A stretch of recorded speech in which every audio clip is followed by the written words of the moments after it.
தோன்றி ஊன் தோன்றி உயிர் தோன்றி உணர்வு தோன்றி ஒளி தோன்றி வாழ்ந்த அந்நாள் தேன் தோன்றியது போல மக்கள் நாவில் செந்தமிழே நீ தோன்றி வளர்ந்தாய் வாடி என்று என் அன்னை தமிழை வணங்கி தலைமை ஆசிரியர் அவர்களுக்கும் இங்கு கூடியிருக்கும் மாணவர் கண்மணிகளுக்கும் இருபால் ஆசிரியர் பெருமக்களுக்கும் என் வணக்கத்தை தெரிவித்துக் கொள்கிறேன்.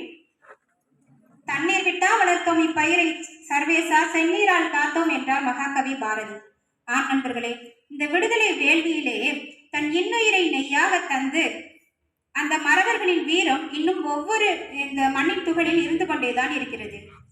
தம்பி சொன்னது போல மகாத்மா காந்தியடிகள், மகாகவி பாரதியார், வீரமங்கை வேலுநாச்சியார், ராணி மங்கம்மாள் போன்ற எண்ணற்ற தலைவர்கள் நமக்கு அவர்களுடைய வீரம் தெரியும், தியாகம் தெரியும்.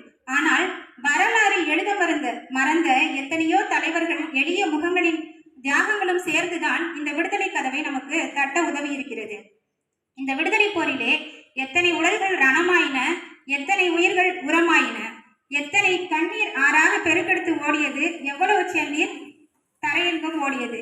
ஆக இந்த விடுதலை போரிலே அடிமைத்தனத்தின் ஆணிவேராம் பயந்தனை கண்டு நொந்து, ஆங்கிலேயர்களின் அடக்குமுறையை கண்டு வெகுண்டு எழுந்து அமைதி வழி நின்று இன்று இந்த சுதந்திரத்தை பெற்றிருக்கிறோம். ஆங்கிலேயர்களின் துப்பாக்கி தோட்டாக்கள் கூட நமது அகிம்சையின் காந்தியடிகளின் அகிம்சை கைத்தடியின் முன் மண்டியிட்டு மன்றாடின என்றால் மிகையாகாது. 1917ஆம் ஆண்டு பீகார் மாநிலத்தின் சமிபாரா என்ற கிராமத்திலே ஆங்கிலேய அரசாங்கம் என்ன செய்தது என்றால், அங்கு இருந்த வயல்களில் உணவுப் பொருட்களை விளைவிப்பதை விடுத்துவிட்டு இண்டிகோ எனப்படும் நீல நிற சாய செடியை விளைவிக்க வேண்டும் என்று ஒரு கடுமையான உத்தரவு பிறப்பித்தது. அதனை எதிர்த்து அந்த கிராம மக்கள் போராடினர். அந்த போராட்டத்திற்கு மகாத்மா காந்தியடிகள் தலைமையேற்று நடத்தினார். இவர் வந்தால் இன்னும் மிகப்பெரிய வன்முறை நிகழக்கூடும் என்று அந்த பிரிட்டிஷ் காவல்துறை அங்கிருந்த நீதிபதியிடம் தடையாணை பிறப்பித்தது. அதை ஏற்றுக்கொண்ட காந்தியடிகள் அதிலே பின்வருமாறு எழுதி அனுப்பினார். என்ன என்றால், நான் இந்த கிராமத்தை விட்டு ஒருபோதும் வெளியேற மாட்டேன். உங்கள் சட்டத்திட்டங்களை மீறியதற்காக நீங்கள் எனக்கு என்ன தண்டனையை கொடுக்கிறீர்களோ அதை நான் அப்படியே ஏற்றுக்கொள்கிறேன் என்று எழுதி அனுப்பினார். நீதிபதி, பிரிட்டிஷ் காவல்துறை அனைவரும் மிரண்டு போயினர். ஏனென்றால் பல்லாயிரக்கணக்கான மக்கள் அந்த நீதிமன்றத்தின் முன் கூடியிருந்தனர், தங்கள் தலைவனுக்காக தங்கள் உயிரையும் தருவதற்காக. ஆனால் கையில் எந்தவித ஆயுதமும் இல்லை. காந்தியடிகளை கண்டு நீதிபதி சொல்கிறார், இந்த மக்களை உடனடியாக கலையச் சொல்லுங்கள், இல்லாவிட்டால் மிகப்பெரிய வன்முறை இங்கு நிகழக்கூடும் என்று. காந்தியடிகள் சிரித்துக்கொண்டே அங்கு சென்று மக்களிடம் சொல்கிறார், நம்மிடம் எந்த ஆயுதமும் இல்லை, ஆனால் நம்மிடம் உண்மை இருக்கிறது என்று உரத்த குரலில் சொன்னார். அங்கிருந்து அத்தனை கூட்டமும் ஆர்ப்பாட்டம் எதுவும் இன்றி அமைதியாக அமர்ந்தது.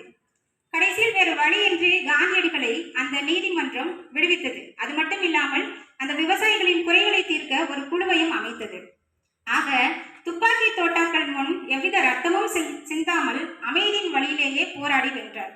இது மட்டுமல்ல நண்பர்களே, ரொனால்டோ டங்கன் என்ற நிலக்கரி சுரங்க தொழிலாளி இங்கிலாந்தில் இருப்பவர். அவர் காந்தியடிகளுக்கு நண்பர்.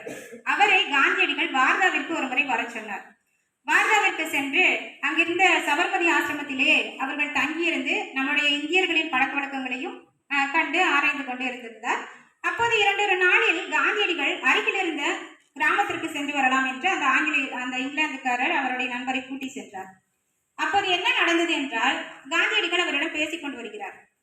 ஆங்கிலேயர்களுக்கு இந்தியாவின் தாஜ்மஹாலை தெரியும், அது இந்தியாவின் புறத்தோற்றம். ஆனால் இவ்வாறான கிராமங்களிலே தான் இந்தியாவின் அகத்தோற்றம் ஒழித்துக் கொண்டிருக்கிறது என்று சொன்னார். இருவரும் கிராமத்தை பார்த்து கொண்டு வருகிறார்கள். அப்போது அங்கு எவ்வித கூச்சமும் இன்றி அங்கு சில ஆண் மக்கள் திறந்த வழியில் மலம் கொளித்துக் கொண்டிருந்தார்கள். இதை பார்த்த உடனே டங்கன் வந்து காந்தியடிகளிடம் கேட்கிறார், என்ன இந்த மக்கள் எவ்வித கூச்சமும் இன்றி எவ்வித விழிப்புணர்வும் இன்றி இவ்வாறு திறந்த வழியில் இவ்வாறு செய்கிறார்களே என்று. இவர்களுக்கு ஏதாவது ஒரு பொதுக்கூட்டம் நடத்தி விழிப்புணர்வு தரலாமா, ஏற்பாடு செய்யலாமா என்றார். காந்தியடிகள் அதை இப்போது இது தேவையில்லாத செயல், ஏனென்றால் நாம் இவர்களுக்கு கூட்டத்தை ஏற்படுத்தி அதை சொன்னால் அவர்கள் திருப்பி மீண்டும் செய்யக்கூடிய வாய்ப்பு இருக்கு. ஆதலால் நாம் என்ன செய்யலாம், அவர்களுடைய மலங்களை நாமே நம் கையால் அள்ளலாம் என்றார். நம்ப முடிகிறதா? ஒரு தேச தலைவன் இவ்வாறு அடுத்தவருடைய மலத்தை கையால் அள்ளினார் என்றால் நம்ப முடிகிறதா? இதை டங்கன் தன்னுடைய நூலிலேயும் பதிவு செய்கிறார்.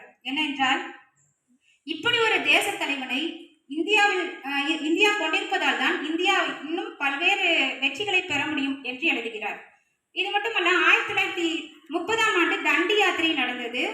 அதற்கு இணையான ஒன்று தமிழ்நாட்டிலே வேதாரண்யத்திலே நடந்தது. மூதறிஞர் ராஜாஜி தலைமை அன்று காந்தியடிகளின் தொண்டர்கள் குழுவாக சென்று வேதாரண்யத்திலே உப்பு காய்ச்சும் போராட்டத்திற்காக சென்றனர்.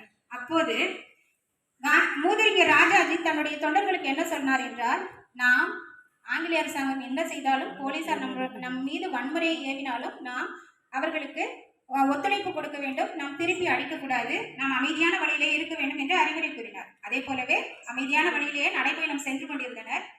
ஆனால் அப்போது இருந்த கலெக்டர் தான் என்பார் ஒரு உத்தரவை பிறப்பித்தார். என்ன என்றால், இந்த மக்களுக்கு யாரும் உணவோ உறைவிடமோ தந்து உதவக்கூடாது, அவ்வாறு உதவினால் மிகப்பெரிய சிறை தண்டனை வழங்கப்படும் என்று எச்சரித்தார். ஆனால் அதையும் மீறி ஒரு வித்தியாசமான சம்பவம் நடந்தது. என்ன என்றால், அந்த மக்கள் அவர்களுக்கு உதவினர். எப்படி என்றால், அடர்ந்த காடுகளுக்குள் அடர்ந்த மரங்களுக்குள் ஒளிந்து கொண்டு அவர்களுக்கு தேவையான உணவை இரவோடு இரவாக சமைத்து அவர்கள் போகும் வழியிலெல்லாம் மரங்களில் கட்டி பொட்டலங்களாக தொங்கவிட்டிருந்தனர். இந்த அமைதி வழி போராட்டம் இப்படியாக சிறப்பாக முடிவுற்றது. வேதாரண்யத்திலே சென்று மூதறிஞர் ராஜாஜி தன் கையிலே ஒரு பிடி உப்பை எடுக்க போன போது உப்பை எடுத்தார். அப்போது அதற்காகவே காத்திருந்த அரசாங்க அதிகாரிகள், காவல்துறையினர் அவரை கைது செய்தனர். பலவந்தமாக அவர் கையில் இருந்த உப்பை பிடுங்கினர்.